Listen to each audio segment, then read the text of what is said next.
धनंजय दास जी ने कहा कि कार्तिक महीना में तुलसी की बड़ी महिमा है। तुलसी का अर्चन, तुलसी से भगवान का अर्चन, तुलसी के निकट दीपदान, तुलसी की परिक्रमा, तुलसी का व्रत। तो पंडित श्री बंसीधर जी ने प्रथम श्लोक के बहुत अर्थ किए हैं मंगलाचरण के। पंडित श्री कृष्ण शंकर शास्त्री जी ने वो समस्त अर्थ इस ग्रंथ में प्रकाशित किए हैं। श्रीमद् भागवताद्य पद्य व्याख्या शतकम, 100 व्याख्याएं हैं।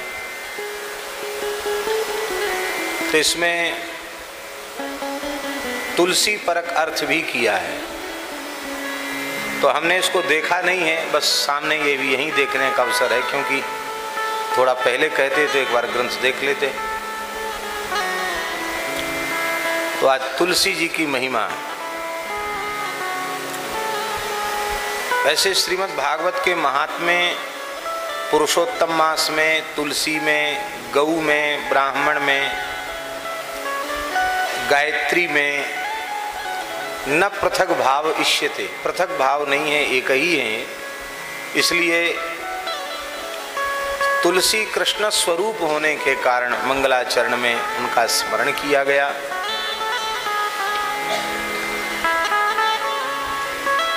पद्म पुराण में, स्कंद पुराण में, विविध पुराणों में खूब तुलसी महिमा है। एक श्लोक तो बहुत ही प्रसिद्ध है। या दृष्टा निखिलाघ संघ शमनी, या दृष्टा निखिलाघ संघ शमनी, स्पृष्टा बपुष्पावनी, रोगाणाम अभिवंदिता निरसनी, सिक्तांत कत्रासनी, प्रत्यासक्ति विधायनी, भगवतः कृष्णस्य संरोपिता, न्यस्तात् तच्चरणे विमुक्ति फलदा, तस्यै तुलस्यै नमः।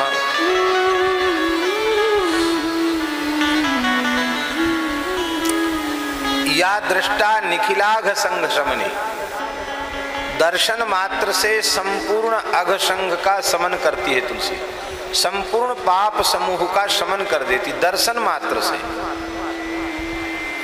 स्पर्श से शरीर को पवित्र कर दी, स्पृष्टा बपुष्पावनी। इसलिए बिना तुलसी धारण के भगवत विग्रह का स्पर्श नहीं करना चाहिए, ऐसा भी शास्त्र वचन है। ये शरीर मलमूत्र का भांड है। पर्याप्त जल मृत्तिका आदि से शुद्धि करने के बाद भी ये मलमूत्र का भांड तो रहेगा ही। मलमूत्र ही उसका जीवन है, इसी से टिका हुआ है। तो कितना धो मांजो, शुद्ध होने वाला नहीं है। इसलिए शास्त्रीय शुद्धि के बाद भी शुद्धि होती नहीं। तुलसी धारण करने से संपूर्ण शुद्धि हो जाती है, भगवान की सेवा की योग्यता प्राप्त हो जाती है, भगवत विग्रह के स्पर्श की योग्यता प्राप्त हो जाती है। स्पृष्टा बपुष्पावनी, रोगाणाम अभिवंदिता निरसनी, सिक्तांत कत्रासनी।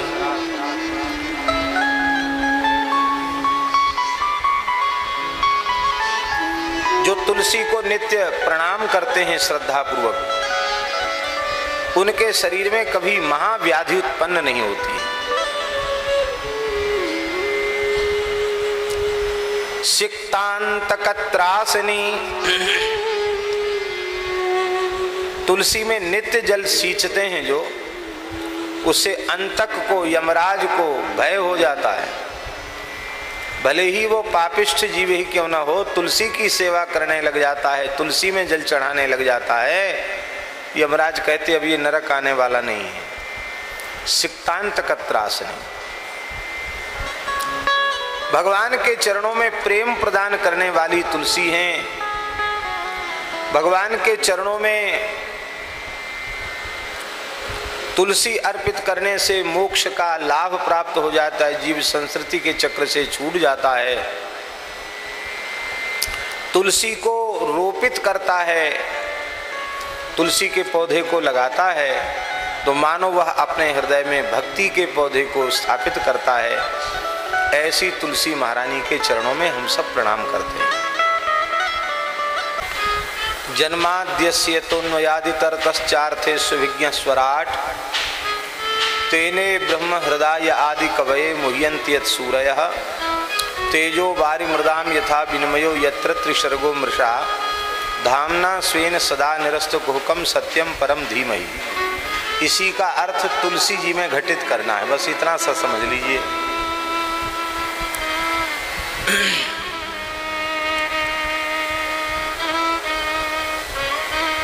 वयम तम तुलसी तरुम सदा हृदा धीमहि। हम सब श्रोता वक्ता समुदित होकर के सामने तुलसी जी विराजमान हैं। तुलसी के इस पवित्र वृक्ष का ध्यान करते हैं, उनको प्रणाम करते हैं, नमस्कार करते हैं। कौन सी तुलसी को? बोले तम कम यत्र यस्मिन रोपिते त्रयाणाम कायिक वाचिक मानसिक त्रिविध पापों से वह विनिर्मुक्त हो जाता है। और त्रिविध ताप, दैहिक दैविक भौतिक त्रिविध ताप वो भी उत्पन्न नहीं होते। तुलसी की उपासना आराधना करने वाले को दैहिक दैविक भौतिक ताप से भी मुक्ति मिल जाती है। बोले यह आप कैसे कह रहे हैं? तो तदुक्तम उद्धरण दे रहे हैं। आरोपिते तरौ तापम पापम च त्रिविधम तथा तुलस्या नाशमायाति तदुत्पत्ति पुनर्नहि। भगवान व्यास के वचन का प्रमाण दे रहे हैं बंसीधर जी। पौराणिक श्लोक का उद्धृत कर रहे हैं। आरोपिते तरौ, तुलसी का पौधा लगाने से पापम तापंच त्रिविधम तथा, त्रिविध पाप ताप नष्ट हो जाता है। तदुत्पत्ति पुनर्नहि, नष्ट हो जाता है और उसकी उत्पत्ति पुनः होती नहीं। नष्ट हो जाता फिर दोबारा उत्पन्न भी नहीं होता। ये तुलसी महात्म्य में लिखा हुआ है। और भी लिखा है पद्म पुराण, ये पद्म पुराण का श्लोक है। दूसरा श्लोक पर उद्धृत कर रहे हैं। रोपणात् पालनात् शेकात् स्पर्शनात् दर्शनात् नृणाम तुलसी दहते पापम वांग मनः काय संचितम। पद्म पुराण में लिखा है तुलसी के रोपण से, तुलसी के पालन से, तुलसी में जल सींचने से, तुलसी के स्पर्श से, तुलसी के दर्शन से मनुष्यों के संपूर्ण पाप जलकर भस्म हो जाते हैं। चाहे वाणी के पाप हों या मन के पाप हों या शरीर के संचित पाप हों, समस्त प्रकार के पाप तुलसी के पौधे के लगाने से, तुलसी का पालन करने से, तुलसी में जल सींचने से, तुलसी के स्पर्श से, तुलसी के दर्शन से नष्ट हो जाते हैं। दूसरा भाव दे रहे हैं। यदवा यत्र त्रयाणाम पत्र पुष्प काष्ठादीनाम सर्गो अमृषैव। यत्र त्रिसर्गो मृषा, तुलसी का पत्र, तुलसी के पत्ते, तुलसी दल, तुलसी का पुष्प, मंजरी तुलसी का पुष्प है, और तुलसी का काष्ठ। इनका जो सर्ग है, सर्ग माने सृष्टि, यही तीन चीज हमको तुलसी से प्राप्त हुई। तुलसी दल, तुलसी का पुष्प और तुलसी काष्ठ, जिसको हम माला आदि के रूप में प्रयोग करते हैं, कंठी आदि के रूप में प्रयोग करते हैं। इनका जो सर्ग है, सृष्टि है, वह वस्तुतः मृषा नहीं है, अमृषा ही है, सत्य ही है। क्यों सत्य है? बोले यद्यपि प्राकृत जगत का एक वनस्पति है, तुलसी पौधा है, ऐसा दिखाई देने पर भी वह साक्षात परब्रह्म का स्वरूप है, इसलिए मृषा नहीं अमृषा है। ब्रह्म रूपत्वात् अस्य, ये साक्षात परब्रह्म का स्वरूप है। इसलिए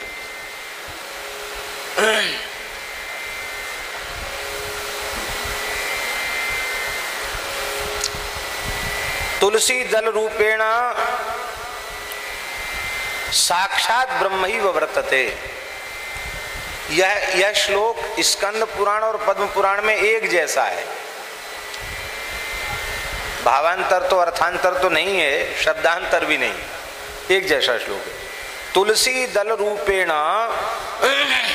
साक्षात ब्रह्म ही वर्तते, प्रतीति ही पत्र पुष्पादेर मायैव न चान्यते इति स्कंद पाद्मयो हो। स्कंद और पद्म पुराण में ऐसा लिखा है।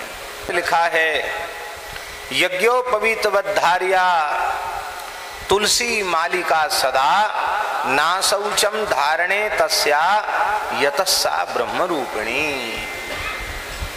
गौतमी तंत्र में लिखा है जैसे द्विजाति को निष्ठापूर्वक यज्ञोपवीत धारण करना चाहिए, ऐसे ही वैष्णव मात्र को, चाहे स्त्री हो पुरुष हो, आस्तिक धार्मिक भक्त को, भगवत भक्त को सदा तुलसी धारण करनी चाहिए। तुलसी में अशौच नहीं होता। बहुत से लोग कहते हैं कि भाई कोई जातक मृतक सूतक हो जाएगा तो तुलसी बदलनी पड़ेगी। यज्ञोपवीत आदि परिवर्तन की विधि है, लेकिन तुलसी में स्पर्श दोष नहीं होता, अशौच नहीं होता। क्यों?